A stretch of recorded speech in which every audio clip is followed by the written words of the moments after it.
नमस्कार दोस्तों, हाजिर हैं हम इस वीडियो में मतदान अभिकर्ता के नियुक्ति पत्र के साथ। तो बिहार पंचायत आम निर्वाचन 2021 के इस एपिसोड में हम सीखेंगे मतदान अभिकर्ता की नियुक्ति करना। तो जितने भी प्रत्याशी हैं सबका अधिकार है कि सब लोग अपना अभिकर्ता नियुक्त कर सकते हैं। इसी क्रम में चलिए हम यहाँ आगे बढ़ते हैं और सबसे पहले यहाँ प्रपत्र पर हम विचार करते हैं। ये हमारा प्रपत्र हो गया पूरा। यहाँ ऊपर लिखा हुआ है जैसे कि मतदान अभिकर्ता की नियुक्ति पत्र। तो मतदान अभिकर्ता की नियुक्ति पत्र हम जितने भी अभिकर्ता उपस्थित होंगे आएंगे हमारे पास कैंडिडेट का, सबको हमको नियुक्त करना है। तो इसके लिए जैसे ये पहला लाइन है, कैसे इसका फॉर्म भरेंगे देख लेते हैं। पहला जो लाइन है प्रादेशिक निर्वाचन क्षेत्र, और इधर लिखा है ग्राम पंचायत के सदस्य, ग्राम पंचायत के सदस्य अर्थात वार्ड सदस्य के लिए। तो वार्ड सदस्य के लिए अगर ये फॉर्म भरेंगे तो इस लाइन को भरेंगे, और अगर पंच के लिए फॉर्म भरेंगे तो इस लाइन को भरेंगे। मुखिया के लिए भरना होगा तो इस लाइन को भरेंगे, सरपंच के लिए इस लाइन को, और बीडीसी के लिए इस लाइन को, और जिला परिषद के लिए इस लाइन को हम भरेंगे। और याद रहे कि जिसका अगर भरेंगे, जिस पद के लिए भरेंगे, केवल उसी लाइन को भरेंगे, बाकी सबको क्रॉस कर देंगे। तो इन बातों को हमें ध्यान में रखना है।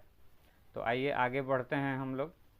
मान लीजिए कि हमको ये मतदान अभिकर्ता की नियुक्ति, ये अभिकर्ता जो आ रहा है ये मुखिया कैंडिडेट का अभिकर्ता है। तो मुखिया के लिए है तो ये मुखिया वाला लाइन में हम लोग भरेंगे निर्वाचन क्षेत्र संख्या, अर्थात उस प्रखंड में जहां हम लोग चुनाव करा रहे हैं, उस प्रखंड में जिस पंचायत में हम लोग हैं उस पंचायत का क्रम संख्या कितना है।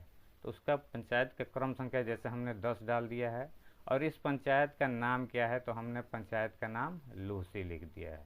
ये ग्राम पंचायत के मुखिया के लिए भरा जा रहा है। तो देख रहे हैं बाकी सबको हमने यहाँ क्रॉस कर दिया है। तो बाकी सबको जिस पद के लिए वो होगा उसका भरेंगे और बाकी सब लाइन को क्रॉस कर देंगे।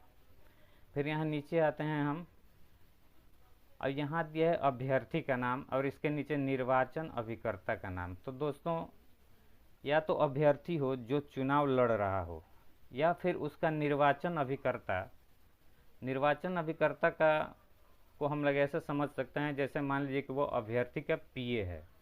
चूँकि पीए होता नहीं है लेकिन समझाने के लिए ऐसे बोला जाता है कि एक उसका पीए के जैसा एक पद होता है जिसको निर्वाचन अभिकर्ता कहा जाता है। तो दोनों आदमी को, दोनों का अधिकार है कि दोनों में से कोई एक उस पोलिंग एजेंट को हमारे बूथ पे नियुक्त कर सकता है। तो पहले कंडीशन में हम ये जानेंगे कि अगर अभ्यर्थी जो है, ये अभ्यर्थी अगर नियुक्त कर रहा है पोलिंग एजेंट को, तो उसके लिए कैसे भरेंगे। तो उसके लिए हम भरेंगे जैसे कि मैं अभ्यर्थी के नाम, यहाँ अभ्यर्थी अपना नाम देगा। जैसे लखन लाल चुनाव लड़ रहे हैं मुखिया का, तो वो अपना नाम भरेंगे, मैं लखन लाल जो उपर्युक्त निर्वाचन क्षेत्र का अभ्यर्थी हूँ। अब दूसरा लाइन इसके लिए हम लोग नहीं भरेंगे, दूसरे लाइन को हम लोग क्रॉस कर देंगे, ये भी और यहाँ भी, दोनों जगह हम लोग क्रॉस कर देंगे। अगर अभ्यर्थी नियुक्त कर रहा है तब नीचे वाले दोनों लाइन को हम लोग क्रॉस कर देंगे। उपर्युक्त निर्वाचन में अभ्यर्थी हूँ का निर्वाचन अभिकर्ता हूँ, ये दूसरे लाइन के लिए लिखा हुआ है। एतद द्वारा श्री, अब जिसको वो पोलिंग एजेंट के रूप में नियुक्त कर रहा है उस पोलिंग एजेंट का नाम लिखेंगे। श्री जो आपके यहाँ बूथ पर जो रहेगा, यानी संतोष कुमार को उसने पोलिंग एजेंट बनाया है, तो संतोष कुमार लिख दिया यहाँ पर, संतोष कुमार को बना रहा है। यहाँ संतोष कुमार का पता, यानी उस पोलिंग एजेंट का पता लिखना है, मतदान अभिकर्ता का पता लिख देना, यानी संतोष कुमार जो हैं इनका यहाँ पे पता रहेगा। को मतदान केंद्र संख्या, यहाँ आपके बूथ का नंबर रहेगा। स्थान, यहाँ आपका बूथ का नाम रहेगा। पर मतदान अभिकर्ता के रूप में नियुक्त करता हूँ या करती हूँ, अगर करती हूँ तो करती हूँ को काट देंगे, करता हूँ। ये हो गया कंप्लीट फॉर्म। यहाँ अभ्यर्थी अपना हस्ताक्षर करेंगे, जिसने इस संतोष कुमार को नियुक्त किया है, आपके यहाँ भेजा है यहाँ पोलिंग एजेंट के लिए। इधर बाएं साइड में इधर स्थान भरेंगे, यहाँ तारीख भर देंगे, और नीचे हमारा काम है, नीचे यहाँ जो है यहाँ स्थान भरा जाएगा, यहाँ तारीख भरा जाएगा, ये हमें भरना है। बाकी यहाँ से ऊपर जो भी है वह भर के लाएगा, अगर अधूरा है तो हम लोग उसको कंप्लीट करेंगे। और यहाँ जो मतदान अभिकर्ता का हस्ताक्षर है, यह पीठासीन पदाधिकारी के सामने वह हस्ताक्षर करेगा अपना। अगर पहले से करके लाया है तो वह फॉर्म अमान्य हो जाएगा, या पहले से अगर करके लाया है तो फिर यहाँ हम लोग उसका सिग्नेचर अपने सामने कराएंगे, और नीचे यहाँ पीठासीन पदाधिकारी अपना हस्ताक्षर करेंगे, और ये हमारा कंप्लीट हो जाएगा। लेकिन एक और कंडीशन है इसमें, यहाँ हम लोग फिर से देखते हैं, यहाँ जैसे अभ्यर्थी द्वारा इस संतोष कुमार को पोलिंग एजेंट नियुक्त किया गया। तो अगर मान लीजिए कि अगर अभ्यर्थी अगर ये नहीं हो, यहाँ पर उसका निर्वाचन अभिकर्ता अगर इसको नियुक्त करता है, तब हम लोग कैसे भरेंगे? तो अगर निर्वाचन अभिकर्ता अगर इसको नियुक्त करता है तो ये वाला लाइन नहीं भरा जाएगा, लखनलाल वाला लाइन नहीं भरना है।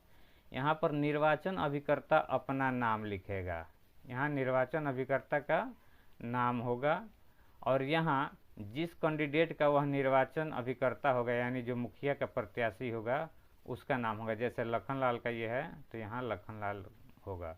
अब ये कह रहा है कि मैं फलाना जो भी नाम है उसका, जो श्री लखनलाल जो उपर्युक्त निर्वाचन में अभ्यर्थी हूँ का निर्वाचन अभिकर्ता हूँ, इतर बाकी सब चीज़ यहीं रहेगा। तो अगर अभ्यर्थी अगर नियुक्त करता है तो इस लाइन को भरेंगे, और नीचे वाला ये जो लाइन है इसको क्रॉस कर देंगे।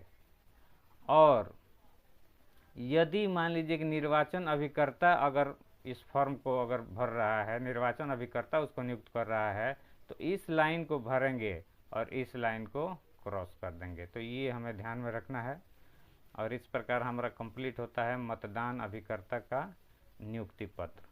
तो दोस्तों, अगर आपको ये वीडियो पसंद आई हो तो प्लीज़ इसे लाइक करें, शेयर करें, और मेरे चैनल को सब्सक्राइब करना ना भूलें।